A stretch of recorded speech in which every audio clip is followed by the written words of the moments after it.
Good morning and a warm welcome to your show, Sunny Mornings in San Diego. I'm your host, Melissa, and it's Wednesday, June 24th. You'll be interested to know, 79 years ago, today in 1947, a local pilot reported seeing a formation of glowing, disc-shaped, unidentified flying objects over the desert, sparking widespread public fascination and vivid eyewitness accounts. That sighting became a defining moment in popular imagination, fueling scientific curiosity, earnest governmental inquiry, and a lasting cultural conversation about the possibility of visitors from beyond. So now you know. And now, it's time for the Surf Report. Wednesday at Tourmaline. This morning it's looking fair, with waves around 2 to 4 feet. Conditions will hold steady at 4 to 6 feet through the morning, before becoming choppy by noon. Winds are currently onshore at 5 miles per hour, increasing to 10 miles per hour by the afternoon. Best time to ride is at 6 a.m. with a 3-foot incoming high tide, when the southwest swell is 1.5 feet at 18 seconds, and the onshore wind is 4 miles per hour. The first high tide on Wednesday will be 3 feet at 7:15 a.m., followed by a 2-foot low tide just after 11:30. The nearshore buoy at Mission Bay West reads 69 degrees for the water temperature. Thursday sees waves in the 3 to 5 foot range with fair conditions early, but choppy later as winds pick up. Friday offers cleaner surf at 3+ speed, providing a better opportunity for rides before conditions begin to deteriorate. Saturday brings similar size, but choppy conditions prevail throughout the day, making it less favorable for surfing. This morning, it's mostly cloudy, and it feels like 69 degrees with no wind. The sunset will take place at 8:03, and it will rise again tomorrow at 5:42. It looks like we're in for some partly sunny skies today, with a high near 75 and a calm northwest breeze, around 8 miles per hour. If you're inland, it will hit a high of 75. Tonight, expect mostly cloudy skies with a low around 64 and light winds around 8 miles per hour. Looking ahead in the weather, Thursday will be partly sunny with a high near 74 and a northwest breeze up to 10 miles per hour. Friday and Saturday stay mostly to partly sunny with high sliding from near 73 to around 70, with nights mostly cloudy and lows around 62 to 63. Bonjour, food enthusiasts. This podcast is brought to you by Versailles Cafe and Pastries in Encinitas. Nestled on El Camino Real South, just north of Encinitas Boulevard, this cafe is a haven for culinary delights. Indulge in their amazing Eggs Benedict or their gluten-free crepes. You can grab a panini for lunch or just breeze on through to get your morning coffee. They are open every day from 8 to 5. So stop on by and don't forget to tell them Sunny Morning sent you. In local news, California's acceptance of desalination has ebbed and flowed as the state faces constant drought conditions, with recent discussions over water swaps generating excitement about new possibilities. The San Diego County Water Authority is considering selling part of its Colorado River allotment to other western states, while relying on the Carlsbad seawater desalination plant to backfill its supply. However, operating desalination facilities in California involves navigating a complex regulatory environment, particularly under the California Environmental Quality Act, which mandates rigorous environmental reviews and multiple permits that ensure compliance with stringent standards. Project sponsors must understand California's lengthy permitting timeline and the cultural shift required to operate these facilities as regulated public health barriers, rather than just mechanical assets.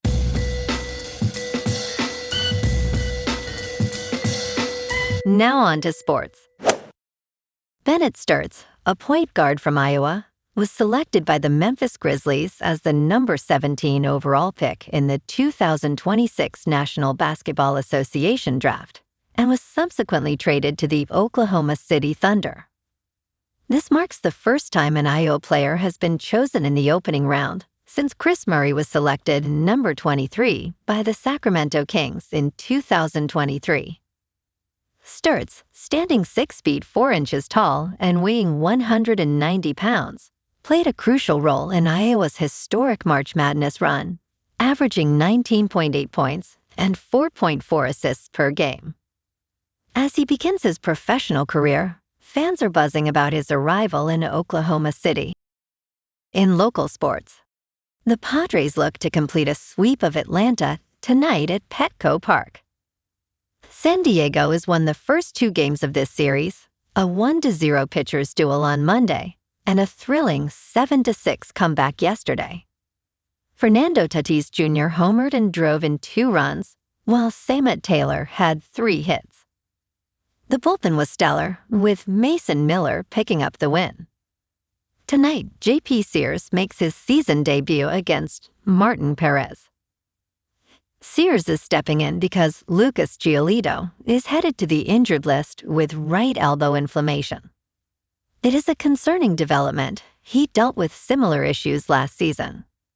The good news? Sears has been pitching in AAA and brings a track record as an innings eater. The Padres now have 5 starters on the injured list, though German Marquez and Matt Waldron are progressing through rehab. The Friars are riding momentum heading into the second half. They'd have won 6 of their last 10, and at 41-37, they are very much in the NL West hunt. A sweep of one of baseball's toughest teams would be a significant statement. First pitch tonight is at 5:40. In top news, sharp drops in big tech companies pull indexes mostly lower on Wall Street. Wall Street gave up more of its recent gains on Tuesday after a sell-off in big technology stocks spread from Asia back to the United States over worries about potentially higher interest rates by the end of the year. The S&P fell 1.4%, while the Dow Jones Industrial Average closed just 0.1% lower. In Asia, markets fell sharply, with South Korea's Kospi index sinking 10%. The Nasdaq Composite fell 2.2%. Analysts warn that high-flying technology stocks could be due for a downturn. In business news, Meta Platforms' Chief Executive Officer Mark Zuckerberg has directed staff to create a prediction markets platform. A person familiar with the company's plans confirmed to CNBC.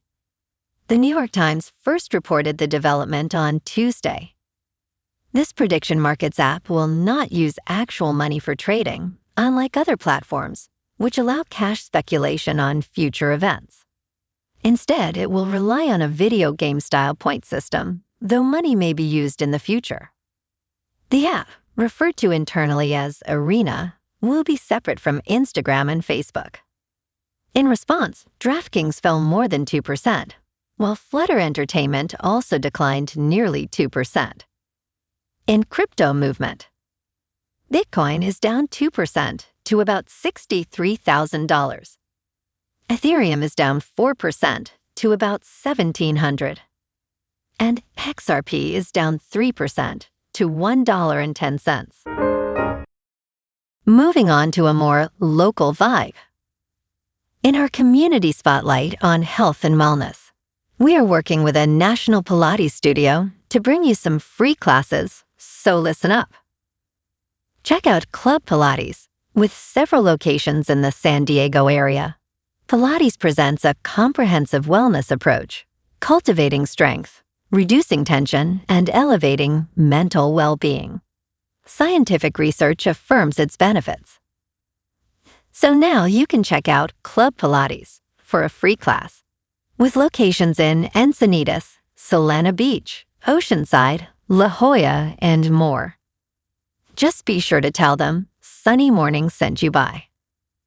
And now, back to the show.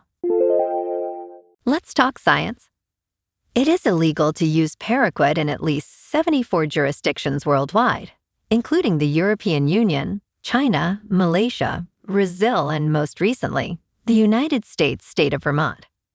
However, today, Australia's chemical regulator has approved this effective, but highly toxic herbicide for use on Australian farms.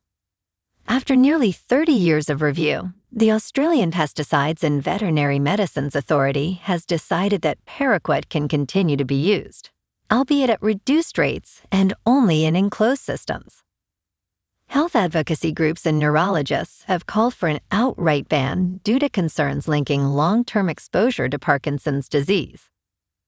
Australia's dependence on paraquat is largely due to its affordability and effectiveness in controlling weeds, particularly in no-till farming practices.